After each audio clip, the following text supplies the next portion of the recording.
ASI eksklusif. Apa itu ASI eksklusif?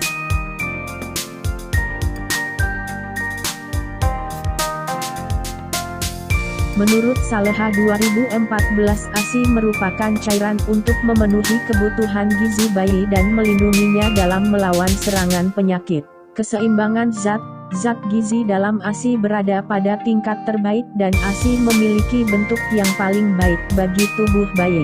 ASI juga sangat kaya akan sari makanan yang mempercepat pertumbuhan sel otak dan perkembangan sistem saraf.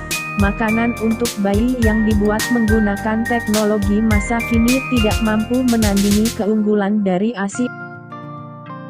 ASI eksklusif adalah pemberian ASI atau air susu ibu untuk bayi sejak baru lahir hingga berumur 6 bulan tanpa digantikan oleh minuman serta makanan lain.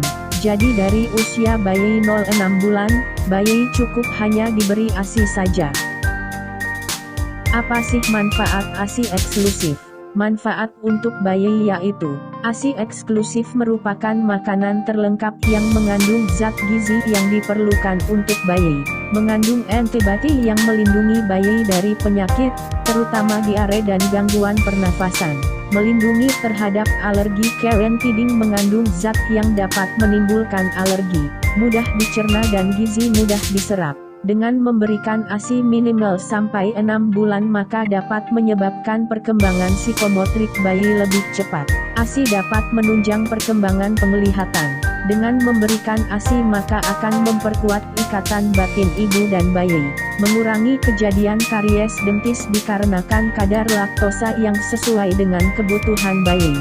Bayi yang diberi ASI lebih mampu menghadapi penyakit kuning. Jumlah bilirubin dalam darah bayi banyak berkurang jika diberikan ASI yang kolostrum sesering mungkin yang dapat mengatasi kekuningan dan tidak memberikan makanan pengganti ASI.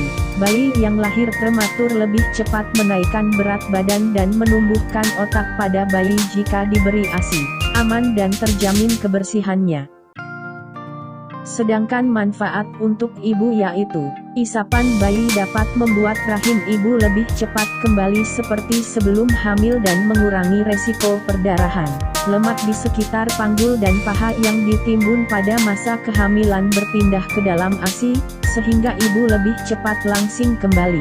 Ibu yang menyusui dapat mengurangi resiko terkena kanker rahim dan kanker payudara. Menyusui bayi lebih menghemat waktu, karena ibu tidak perlu menyiapkan dan mensterilkan botol susu.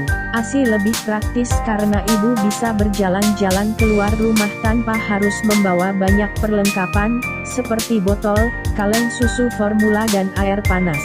ASI lebih murah karena ibu tidak perlu membeli susu formula. Ibu yang menyusui bayinya memperoleh manfaat fisik dan emosional, menjalani hubungan kasih sayang antara ibu dengan bayi, mengurangi perdarahan setelah persalinan, mempercepat pemulihan kesehatan ibu, mengurangi resiko terkena kanker payudara. ASI lebih murah dan hemat dibandingkan susu formula. ASI selalu tersedia setiap saat dalam keadaan segar. Adakah kendala-kendala yang muncul saat pemberian ASI eksklusif?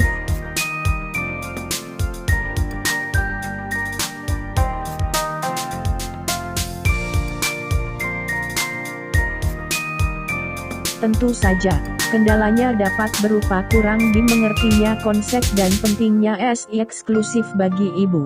Adanya pendapat bahwa dengan pemberian ASI bentuk payudara akan berubah. Kurangnya waktu bagi wanita bekerja untuk memberikan ASI secara langsung.